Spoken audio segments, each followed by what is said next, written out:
দেখো হয়ে গেল মোটামুটি সিদ্ধ। এবারে আমি তোমাদেরকে দেখাচ্ছি চালটা কতটা সিদ্ধ হয়েছে। এই দেখো পুরো সিদ্ধ হয়ে গেছে। আর এইবারে কি করব, এর মধ্যে যেটা দেব, আমি এখানে কনডেন্স মিল্ক ব্যবহার করছি। এটা আমি বাড়িতেই তৈরি করেছি, চাইলে এখানে চিনি দিতে পারো, কোনো ব্যাপার না। তো আমি কনডেন্স মিল্কটাই দিয়ে পায়েসটা করছি। তো ব্যাস, এবারে এটাকে আস্তে আস্তে ঘেঁটে নেব। তো এইবারে আমি এতে কোনো ফ্লেভার দিইনি, তার কারণ হচ্ছে এটা।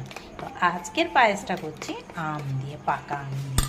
তো যাই হোক, এই দেখো এটা হয়ে গেছে। এবার পাকা আমটা দিয়ে ফোটাবো না, জাস্ট গ্যাসটাকে অফ করে পাকা আম দেবো। এই দেখো দিয়ে দিলাম ড্রাই ফ্রুটস। এবারে গ্যাসটাকে অফ করে দিচ্ছি। এইবারে একটু ঠান্ডা হলে আমটা দিয়ে দেবো, আমের পাল্প। চলো দিয়ে দিচ্ছি আমের পাল্প। চলো এবারে ভালো করে এটাকে মিক্স করে নেব। চলো আমাদের পায়েস রেডি। এইবারে একটু সাজিয়ে নিচ্ছি আমি। তো এই দেখো আমাদের আমের পায়েস একদম রেডি। আমি গার্নিশিং করে